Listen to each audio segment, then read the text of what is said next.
Here is a brief translation to let you dip your toe in the secret and confusing world of rivet numbering.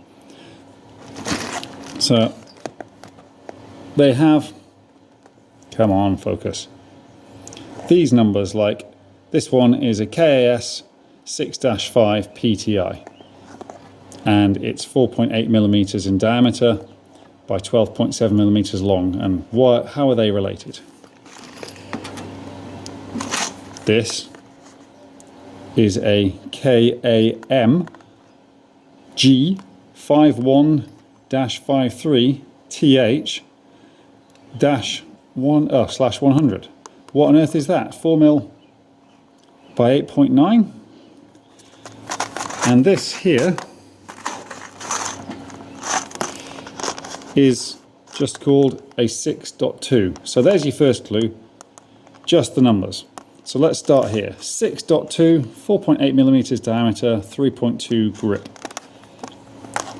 It goes back to freedom units.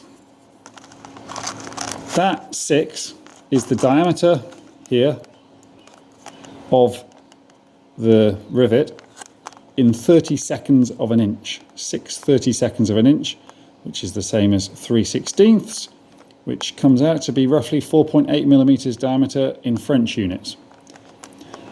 So the 2, also inch, but not simple.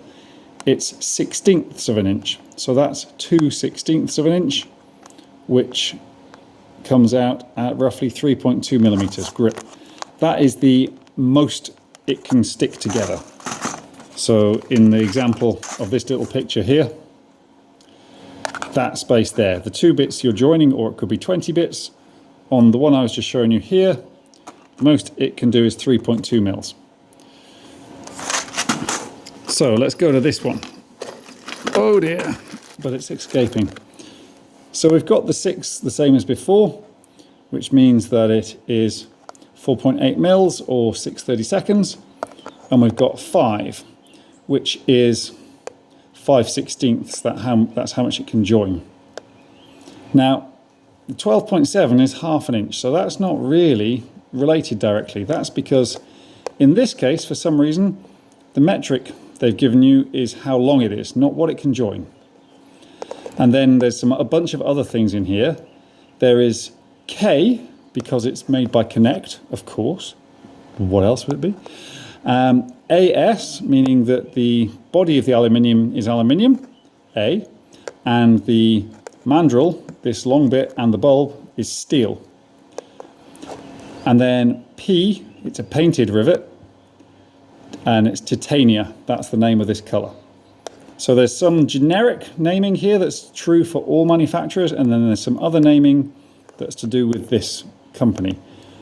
But now you can understand a little bit. So now that you understand that, let's move on to the complicated one, and I'm not sure I fully understand this one. So we've got KAA, and these are aluminium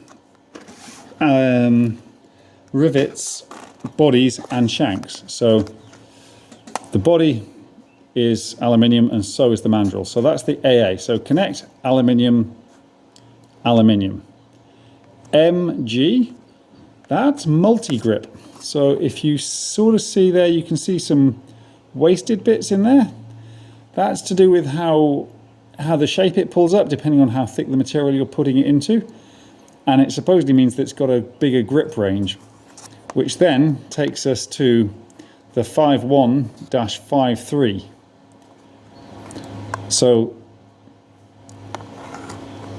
it's 1 is what we've already figured out. Well, first of all, the 5. So it is 5 30-seconds of an inch in diameter, which is roughly 4 millimeters.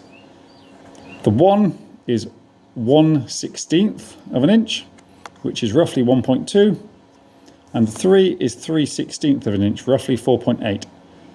So this is saying it's a multi-grip range that will go from the equivalent of a 51 rivet to a 53 rivet. So it can't change its diameter, hence 50 twice.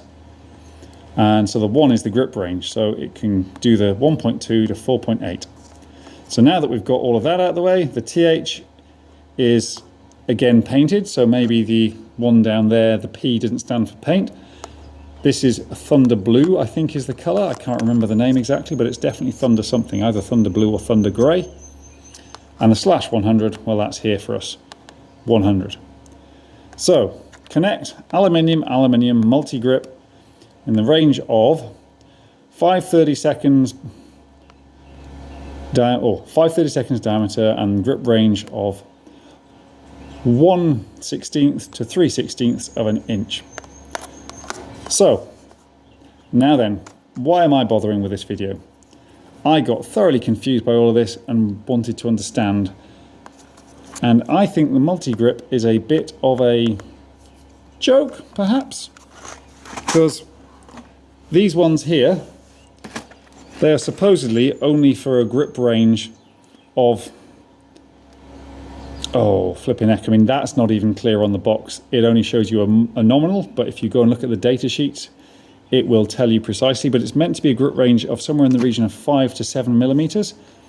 And I was sold them for joining this stuff, which is only half a mil, to 1.6. So I'm only doing 2 mils. And I thought, well, it's outside the grip range, so it's going to be no good.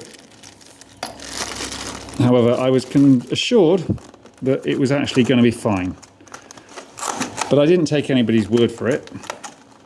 I instead did a whole bunch of tests and found here that they pulled out. So the 6.5 is the one that's too long in theory. The 6.2 is the one that's right. 6.5 too long. Really similar. I did another row. 6.2, 6.5, 6.2. Again, really similar. 85, 75 kilos. It was a really rough test. So the fact that these were even anything like as close as this, all in the region of mid 70s, like there's a not quite 70 there, there's an 80 there. And when I put two together, I got 120. Yeah, so really no difference between the wrong one and the right one. And to show you what kind of a test I did, we now go over to here.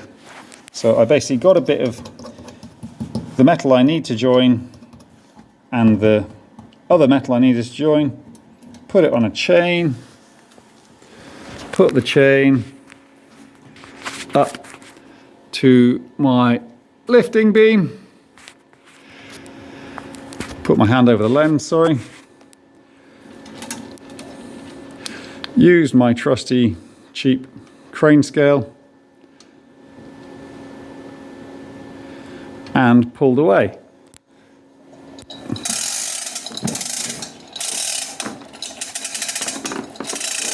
And we are now testing the smaller diameter one. So it's a 5/30 seconds as opposed to the 6/30 seconds. So I'm very surprised that it's getting so close. Oh, and then it went. So that was about 50 kilos, I think, when it went. And let's see, how did it go? So it's disappeared from there.